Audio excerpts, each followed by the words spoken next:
My dear students, my today's sentence structure is I am plus verb 1 plus ing. आता आपण हा sentence structure कधी वापरतो माहितीये तुम्हाला? मी सांगते, थांबा. कधी सेंटेन्स स्ट्रक्चर वापरतो आपण हा बाळांनो माहिती का? आपण एखादी गोष्ट करत आहोत, ते आपल्याला समोरच्या व्यक्तीला सांगायचं आहे, त्यावेळी आपण ह्या सेंटेन्स स्ट्रक्चरचा वापर करतो. सर्वांना कळालं? आता सेंटेन्स स्ट्रक्चर कसं तयार करायचं, सेंटेन्स स्ट्रक्चर मध्ये आपण आपलं सेंटेन्स कसं फ्रेम करायचं ते मी शिकवते तुम्हाला. आता एक लक्षात घ्या, आपण एक एक्झाम्पल देते. आपण खेळत आहे, मम्मा काय म्हणते संध्याकाळी, बेटा चला खेळायचं बंद करा, आता अभ्यासाला चला. मग त्यावेळेस आपण सेंटेन्स स्ट्रक्चर कसं फ्रेम करणार? Mamma wait, mamma wait, I am playing. मम्माला आपण सांगतोय ना मी काहीतरी करतोय. आता मी काहीतरी करतोय हे वाक्य ज्यावेळेस आपण इंग्लिश मध्ये सांगतो त्यावेळी आपल्याला कुठला सेंटेन्स स्ट्रक्चर वापरावा लागतो? हा सेंटेन्स स्ट्रक्चर वापरावा लागतो. सर्वांना समजलं बाळांनो? आता मी काही एक्झाम्पल्स लिहिले तुमच्या पुढे इथे. आता आपण एक एक वर्ब त्यातला घेऊया आणि त्याप्रमाणे आपण सेंटेन्सेस फ्रेम करूया. सर्वांना कळालं बाळांनो? माझा पहिला वर्ब कोणता आहे? ईट. ईट म्हणजे काय बाळांनो? खाणे. ईट म्हणजे काय? खाणे. मी खात आहे. कसं सेंटेन्स म्हणायचं इंग्लिश मध्ये मी सांगते तुम्हाला. I am eating. कसं म्हणणार? Very good. माझा दुसरा वर्ब काय आहे? प्ले. प्ले म्हणजे काय?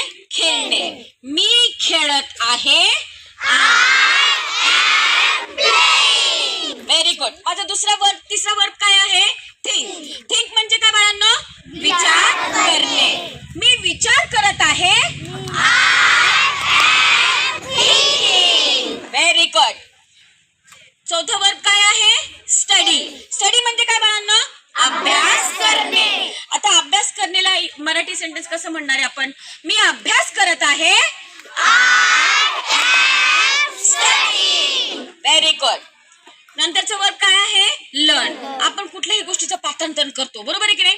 लर्न म्हणजे काय? पाठांतर करणे. मग आता त्याचं सेंटेन्स कसं करणार आहे आपण? मी पाठांतर करत आहे. I am learning. माझा लास्ट वर्ब काय आहे? एक्सरसाइज. आपण व्यायाम करतो की नाही? मग व्यायाम करणे म्हणजे काय? एक्सरसाइज. मी व्यायाम करत आहे.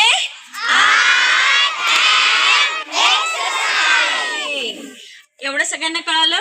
आपण वर्बला फक्त ING लावायचं आणि आपली क्रिया काहीतरी चालू आहे हे समोरच्या व्यक्तीला सांगताना हे सेंटेन्स स्ट्रक्चर वापरायचं आणि मग तुमचं वाक्य फ्रेम करायचं. सर्वांना कळालं बाळांनो? All of you understood? Yes. Now you tell me one sentence. Okay? आता मला तुमच्या आवडीचा कुठला पण एक वर्ब सांगा बरं. डान्स. ओके? डान्स. मी नाचत आहे. Very good. Clap hands for yourself.